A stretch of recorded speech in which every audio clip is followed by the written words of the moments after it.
Hello everyone, अपना topic चल रहा था एसेंशियल न्यूट्रिएंट्स। देखो एसेंशियल जो न्यूट्रिएंट्स थे उसमें अपन ने कॉपर जिसको अपन तांबा कहते हैं, माइक्रो न्यूट्रिएंट्स अपने डिस्कस किया था पिछले लेक्चर में। कॉपर तक हमने डिस्कस कर लिया। आज का लेक्चर में अपन देखेंगे जिंक को। जिंक मोस्ट इंपोर्टेंट है। जिंक से जो कमी से रोग होते हैं, जिंक में हमेशा एक क्वेश्चन पुटअप होता है। हमेशा एग्रीकल्चर की कोई भी एग्जाम देख सकते हो, वहां पर एक क्वेश्चन हमेशा पुटअप होता है। वो अभी मैं आपको यहां पर बताने वाला हूं। तो देखिए माइक्रो न्यूट्रिएंट्स। माइक्रो न्यूट्रिएंट्स सूक्ष्म पोषक तत्व, इसमें हमने देख लिया था फे, मन, को। ये तीन पोषक तत्व हमने देख लिए। ठीक है, आज का हमारा पोषक तत्व रहेगा जिंक। क्या रहेगा डियर? जिंक। जिंक को पौधा Zn+2 के रूप में ग्रहण करता है। किसके रूप में ग्रहण करता है? Zn+2 के रूप में ग्रहण करता है। अब देखिए सबसे पहले अपन देखेंगे यहां पर जिंक के कौन कौन से कार्य है। तो मोस्ट इंपोर्टेंट जो पहला कार्य है इसका कार्य, अब कार्यों में जो पहला कार्य है वो मोस्ट इंपोर्टेंट है, क्योंकि ये वाला जो फर्स्ट वर्क है ना, ये जेट 2013 में पूछा हुआ है। तो हो सकता है कहीं भी ये क्वेश्चन पुटअप हो सकता है। तो जिंक ऑक्सिन। अब ऑक्सिन क्या है? हार्मोन है। ऑक्सिन क्या है डियर? हार्मोन है, मोस्ट इंपोर्टेंट है। जैसे सूरजमुखी का प्लांट होता है, तो सूरजमुखी का जो प्लांट है, सूरज की तरफ उसका जो मुंह होता है, ठीक है ना, उसका वो किस हार्मोन की वजह से होता है? वो ऑक्सिन हार्मोन की वजह से होता है। सूरजमुखी का जो मुंह है फूल का, वो हमेशा सूरज की तरफ क्यों होता है? क्योंकि वहां पर जो हार्मोन स्रावित होता है वो कौन सा होता है? ऑक्सिन। तो जिंक ऑक्सिन के निर्माण में सहायक, ऑक्सिन के निर्माण में सहायक। ठीक है, और ये जेट 2013 में पूछा हुआ क्वेश्चन है कि ऑक्सिन के निर्माण में कौन सा पोषक तत्व सहायक है। तो वहां पर राइट आंसर कौन सा होगा? जिंक। दूसरा यहां पर इसका वर्क है कि जल में उद्ग्रहण या पौधों में उद्ग्रहण के निर्माण के लिए आवश्यक, पौधों में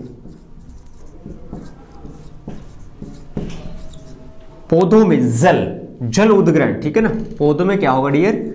जल उद्ग्रहण के निर्माण में सहायक, ठीक है।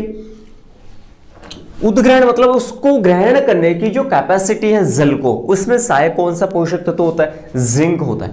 तो ये मोस्टली इसके दो ही वर्क है। अब अपन देखते हैं कमी के लक्षण, कि इसकी कमी के लक्षण पौधे के कौन से भाग में दिखाई देते हैं। तो देखो एक्चुअली अपन बात करें यहां पर प्लांट की बात करें, तो इसकी जो कमी के लक्षण है वो एक्चुअली नई पत्तियों पर और पुरानी पत्तियों पर, मतलब अपन कह सकते हैं मध्य में। ये प्लांट था अपने पास, ये क्या है अपने पास डियर? प्लांट है। ये इसकी नई पत्तियां होगी और ये इसकी होगी पुरानी पत्ती। तो नई पत्ती और पुरानी पत्ती ये मध्यम वाली होगी, ये नई पत्तियां थी, ये पुरानी पत्तियां थी, ये शीर्ष भाग है। शीर्ष भाग में तो अपन ने देखा था कैल्शियम और बोरोन प्रेजेंट होता है।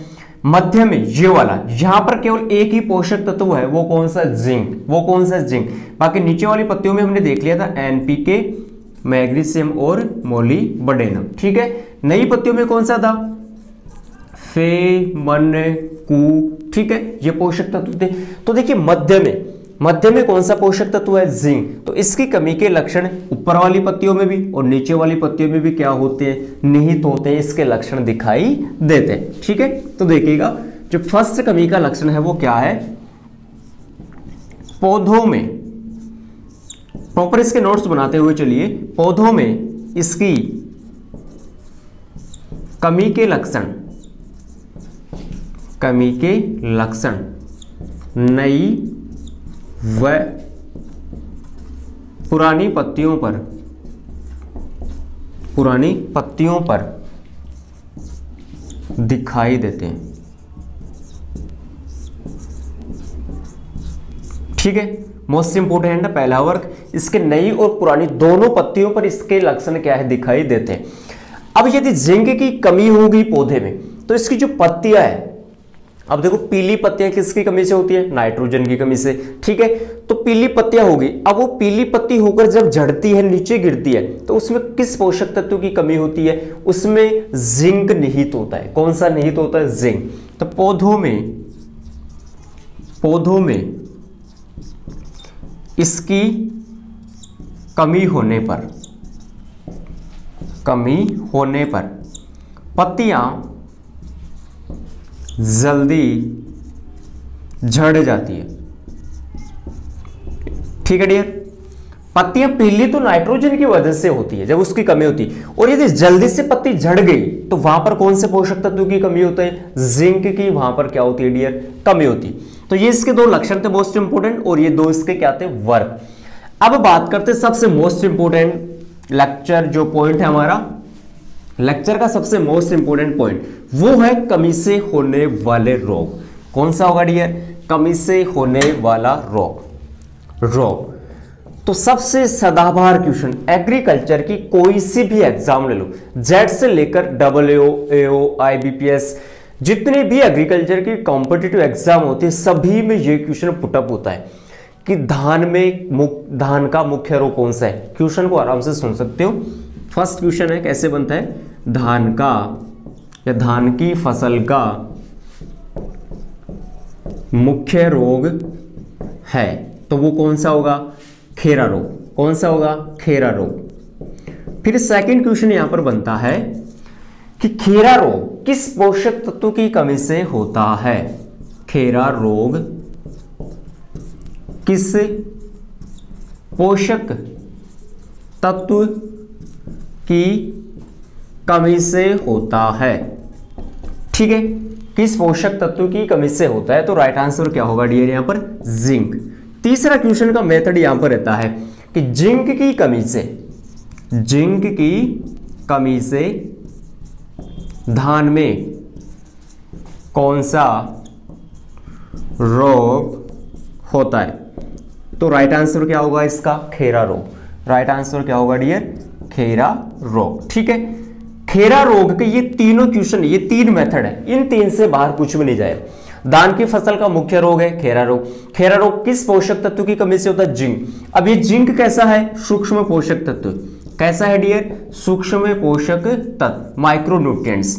तीसरा क्वेश्चन का पैटर्न रहता है जिंक की कमी से धान में कौन सा रोग होता है, खेरा रोग। कोई डाउट, ठीक है ना। अब देखिए जो पहला है वो क्लियर हो गया अपना पॉइंट कि धान में खेरा रोग होता है। धान में क्या होता है, खेरा रोग। धान में खेरा रोग मोस्ट इंपोर्टेंट।